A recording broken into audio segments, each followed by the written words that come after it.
Hey, thanks for checking out my channel if this is your first time here. And if it's not, and you're a subscriber and you've returned for more of my madness, thanks. I'm John Stark from movieguy.com, and this is my review of Blonde. I'm a blind film critic, so yeah, as much as I would love to be able to talk about all the stylistic things going on in this film and the choices, unfortunately, those didn't get translated into the audio description. I know that our director, Andrew Dominic, was trying to do a lot of things here. I've seen some of his previous films, and I kind of get an idea of what he wants to do. He likes meditative films. Assassination of Jesse James is, I think, why this is a Plan B film, and he's got Brad Pitt on it. He also worked with Brad Pitt in Killing Them Slothly. Softly. So that's who this director is. If you're like, who directed this? And it's like, yeah, it's the director of the Assassination of Jesse James and Killing Them Softly, and also Chopper from way back in the day. So, he's a decent director whose films never seem to reach the level of success that they could. They're just slightly left of perfect. Do you know what I'm saying? Like, they have problems. He could use a second pass, a second set of eyes on his films to kind of tighten them up. This is a film that's been much maligned, and also a little bit praised. It's a film that's a lot of people want to talk about. It's all over the map. Some people are offended that it exists, and I went into this film with an open mind, which is really hard to do for many reasons. First of all, I loved My Week with Marilyn. I thought that Michelle Williams did a fantastic job of playing Marilyn Monroe in that.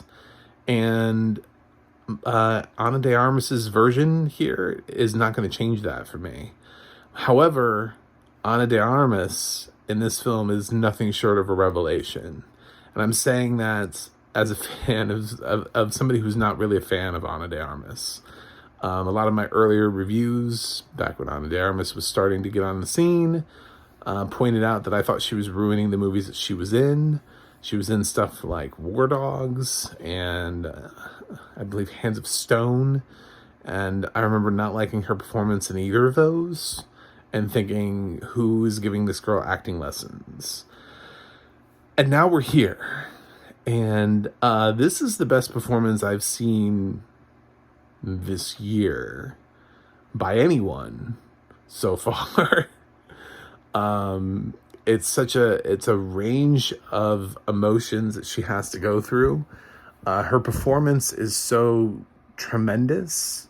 The demand that this film puts her through, I hope she got some therapy afterwards, because this movie has scenes that are hard. This is not a happy film. This is a very dark film. This is the kind of film that gets people who, especially when it's on Netflix, they're just going to turn it off and walk away. It's going to get to be too much. It's too long. A lot of things are going to happen to this film, which is unfortunate because she is tremendous from the beginning, from the very first frame to the end of the frame. At the top, when I first started hearing her speak, I realized I was right in the concept that I was thinking in my head. She wasn't going to be able to lose her accent. So we have a somewhat Latina sounding Marilyn Monroe. However, her acting was so fucking good, I didn't care. I didn't care that she was trying to do a Marilyn Monroe that had a little bit of her accent still in it, because Ana de Armas, it'd be a little bit like having Penelope Cruz in it. They've worked a lot in English language films, and you can perfectly understand what they're saying. However, they also still have an accent. and she couldn't get rid of it, and try as she may to try to do the Marilyn Monroe voice, it still had a little bit in it. You're like, it's close. However, but this is more like an interpretation. They honestly, when you look up the film and see an official like log line for the film, it says a fictionalized account. And there's a very good reason for that. There are moments in this film where that becomes incredibly obvious as to why they want a fictionalized account and why they refuse to be like, this is a true story. Even though this is about Marilyn Monroe. And we've seen this story before, and everybody knows who she is. And it hits a lot of the beats of things that we know about her life. But it's like somebody decided to play around with her life like they're building blocks. You know, like some blocks are fact and some are fiction, and they're disposable. And if you just don't like the fact, you just replace it with the fiction. And you create a more interesting story, or you create the story that you want to tell that way. That's what this film does. And it does it so obviously because the whole world knows that Joe DiMaggio courted Marilyn Monroe, that they were married, that they wanted to live this simple life. Mr. and Mrs. Smith their way through the simple, he just legitimately wanted to wife Marilyn Monroe and not have her in the spotlight, and marriage didn't really work out because people couldn't stop looking at Marilyn Monroe. And they got divorced. And that's like the long and short story. In here, Marilyn is married to an ex-athlete of unnamed. Of just no name. No name ever given to him. It's pretty clear what they're trying to do. He sits down and watches a baseball game. There's a letter written from her father that mentions that, that he had been really excited to meet him because he had been a fan of his when he was playing sports. And he's referred to as an ex-athlete. And it's Bobby Cannavale, who would be dream casting for a certain role. Unfortunately, that role doesn't get a name. Why? Because that role does some terrible shit in the film. And I think they were like, you know what, if we put a name on this, maybe the estate of this person isn't going to be so happy that we have played around with the truth or the possibility of the truth. It's like somebody heard a whisper and they were like, ooh, let's take that whisper, we'll put it in a film, and then people will like it because it'll be tawdry and it'll be sensationalism. And that kind of thing, like, that's part of what makes this off-putting to me, is that it tries to walk this line between being something that's purposeful and has a voice and has something to say, but then it also at times if it has a tendency to wander into tawdry, into sensationalism for sensationalism's sake, to try to get a rise out of you, to try to be controversial, just to be controversial. He has, what Andrew Dominic does here with Marilyn Monroe is he creates a Marilyn that is a commodity. Even Marilyn herself, she would rather be called Norma Jean, and she separates herself from this Marilyn Monroe persona quite frequently throughout the film. There are little lines that are thrown in. A lot of the dialogue is really good because it separates that. There's a lot of like, Marilyn isn't here right now. Bobby's character refers to her as meat.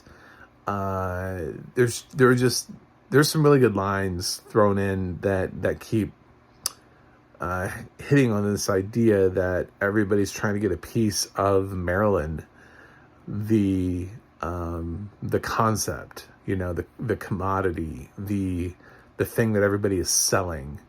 But underneath that, aside from that, almost like a split personality, is Norma Jean, who is this girl that grew up, who we do get to see her grow up from the beginning.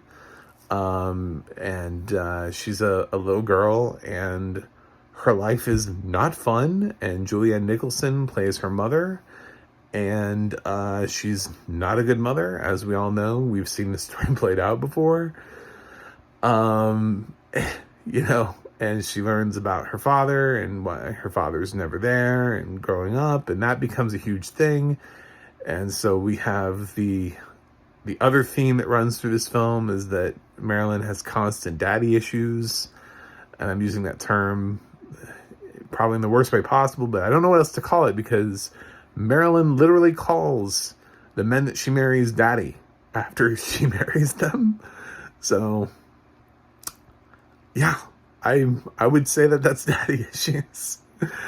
You know, when she's walking around going, yes, daddy. I'm like, okay. She's chasing this idea. She thinks her father's constantly going to show up, and what she'll do will be impressive enough. There's this running theme where he's like writing her letters at various stages in her life. But he's always this like elusive thing that she can never quite catch. Julianne Nicholson was not... Some people have liked her performance. I did not. She had a couple of line readings for me that I felt like I felt like she just didn't make choices. Like she had dialogue given to her, and she read it, and she didn't really know what to do with it, and it just kind of gets lost. She has some scenes that are really good, and some scenes that just don't work for me. But yeah, that's how I felt about her performance. The little girl who played young Marilyn does a great job. Adrian Brody shows up as the playwright, who they do bother to name as Arthur Miller. So that's where we get into weird territory, is that they won't name one, but then they'll name husband number 2. So it's very intentional that they don't want you to know who the other one is. And later on, when she goes and meets the president also never gets a name, because the president does some terrible shit to Marilyn. So whenever they're playing with history, those people don't get named the same way. And it runs true in the audio description also. I was like, why are they dodging the name? Like, why aren't we getting... Everybody fucking knows who these people are. Like, the world knows who this representation is. And you can't play with it like that. You can't be like, oh, yep, this is Arthur Miller. And then, like, the other men are just like, I don't know who these guys are. It's like, damn. Man, I wish we knew. You know, I wish this hadn't been played out in front of cameras. Like... Everyone knew who those people were. What are you talking about? If you're afraid that you're making it too fictionalized, then don't make it fictionalized, you know? That's when you've treaded too far into sensationalism, is when you're telling a story that is so bizarre that you're afraid of using the person's name that's being represented for fear of being sued, you know? Like... So you're trying to hide behind the fact so you can say, that's not them. I never used that name. It's like, come on.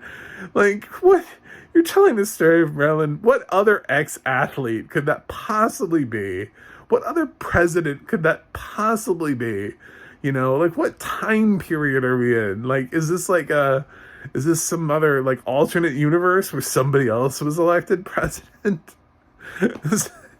The film kind of treats us like we're stupid in a way in these scenes. like we're not, wink wink nudge nudge, this could be anybody.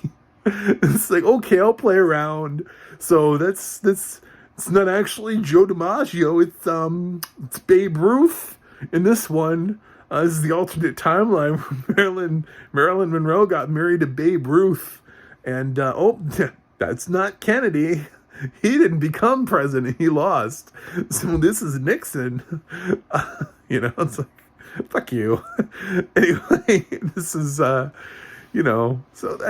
I said, this film is not, it's, Andrew Dominic needed somebody to come along and be like, I mean, like, cool, but no. It's fun, but it's also not. And there are other people who are named, by the way, throughout the film, playing regular characters that she just happens to work with, like other Hollywood people that pass through her life. Billy Wilder would be one of them that they name drop. Somebody actually plays Billy Wilder in this. There is a guy who rapes her who gets called Mr. Z. I'm sure he's representational of somebody as well. But obviously we want to keep calling it Mr. Z because who wants to be associated with raping Marilyn Monroe? Anyway, it's, this film is NC-17, and I can tell you immediately why this film is rated NC-17. If anybody wants, it's not really a spoiler. There's a threesome in this, and threesomes have been pretty notorious for getting NC-17 ratings. There was Robert Downey Jr.'s Two Girls and a Guy, way back in the day, had a threesome in it, and that got that an NC-17 rating pretty fast. It's considered to be some sort of like abnormal sexual behavior. So when they feature threesomes in films, and they have any sort of extended amount of sex, it ends up getting an NC-17. I don't think the other stuff got the NC-17. There isn't anything else, unless it was shown actually in detail. Unless Ana de Armas actually had a penis in her mouth at some point. There's nothing else really here to give an NC-17 rating to that you haven't seen in an R-rated film before. But threesomes have a tendency to get NC-17 ratings. That being said, there is a fair amount of sex in this film. This is definitely not for kids. So unless you like having your kids watch graphic sex and rape, if you do, don't really have anything to say about that to you. Ana de Armas is terrific in this. I get what he's trying to do, but for me, the film fails Ana de Armas a little bit because it can't balance everything that it's trying to do perfectly.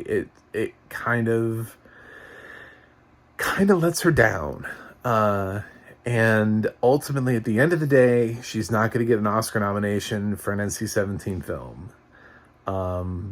She probably should. I'm going to guess at the end of the year, after I've seen all the films, when I'm sitting there and I'm looking at who should these 5 nominees be, I'm going to still say Ana de Armas should be in that 5. I liked her performance in this more than I liked Kristen Stewart's performance in Spencer. And those are 2 actresses I'm not a fan of. And those are 2 films that are divisive. There were a lot of people that hated Spencer, and she still got a nomination. She was that film's only nomination. So, it could happen for Ana de Armas where she's this film's only nomination, but it's gonna take a lot of people like me saying Ana de Armas is worth looking at in this film, is worth considering. It's worth taking 2 hours and 47 minutes of a film that's not great just to be able to absorb her performance and be able to grade that. If you can just take Ana de Armas's performance. Aside from that, I would say Bobby Cannavale was really good for the short period of time that he's in the film. But most of the other people, they just kind of float through and they're in and out, and they don't stick around for very long. Adrian Brody has a decent amount of screen time. Julianne Nicholson has a decent amount of screen time. That's about it. Everybody else is just kind of... Scoop McNairy's in this a little bit. The audio description I wanted more from, and I don't like the audio description track to this film. This film is very meditative and has lots of scenes where it just kind of does nothing. He sits in silence quite frequently. Andrew Dominic, he removes the soundtrack. There's no soundtrack for long durations of the film, and he chooses where to put in soundtracks when he feels like putting in a soundtrack. But other times it's just like dead silence, and you're just sitting listening to, the creaking and the whatever and the breathing and just whatever you can. And there are times where there's no dialogue, so there's plenty of time to put audio description in. What I noticed was missing was there's no attempt really at describing any sort of visuals in the film. And I don't just mean the style as to what Andrew Dominic is doing, because there are a couple times where they do talk about blurring. There's a part where a film is watched, but it's watched at like rapid speed. We get told that. I'm talking more about like costumes. I'm talking more about this film is set in a certain period. Everything would have a certain look to it. There's really nothing that kind of shapes that film a lot. And for a film about somebody who is such an icon, to have so little of Marilyn's wardrobe described and mentioned is kind of odd. There's the one iconic dress that I remember was mentioned in the audio description, the one where she stands over the grate. But God, for most of the film, it'll be quick to let you know when she's naked, but when she's not naked, there were many scenes I had no idea what she was wearing. And she's a beauty icon. She's a fashion icon. She's iconic still today. I mean, people mirror their lives after her. So I thought it was a huge misstep to not take that into consideration, especially for a film that the theme is that she is a commodity, and this is just an image, that we're trying to get. So telling us what she's wearing actually supports a lot of the themes that Andrew Dominic is going for, instead of just kind of being like, Marilyn's in the room, she could be wearing anything. T-shirt and jeans, I guess. I don't know. Just quite frequently. Yeah. So, sorry to my audio description community friends, but this is a thumbs down for me. It also came from a studio that I know I've watched one or two things of theirs, but it was a writer and a narrator that I'm unfamiliar with. So couldn't remember their name long enough to get it into the review. Sorry. But yeah, I need more from this narration. This narration did not do it for me. 2 hours and 47 minutes. Talking can help more in this film. It's a long watch. So that's it. Yeah, this is a long review. I'm sorry, but this film is 2 hours and 47 minutes, and there's a lot to talk about. I mean, we talk about it's Marilyn from like age 5 to death. So the fact that this review is a little long is, I had a lot to talk about. There's a lot in here. And I wanted to get it right because Ana de Armas deserves to have a review that is honest and says exactly what needs to be said. So I would still say check out Blonde for Ana de Armas. I don't think it has a shot in hell of getting an Oscar nomination, but I would be pleasantly surprised at this point to see her in the final 5. That's it. It's time for my grade, and a lot of this didn't work for me, but Ana de Armas was great, and some things did work, and I did pick up on some things. So I'm going to give Blonde a B-. Yep, that's a positive grade. If I was on Rotten Tomatoes right now, I would be clicking fresh. Surprise, surprise. Anyway, it is NC-17, so make your own choices. Make good choices. That's it from me. Please subscribe.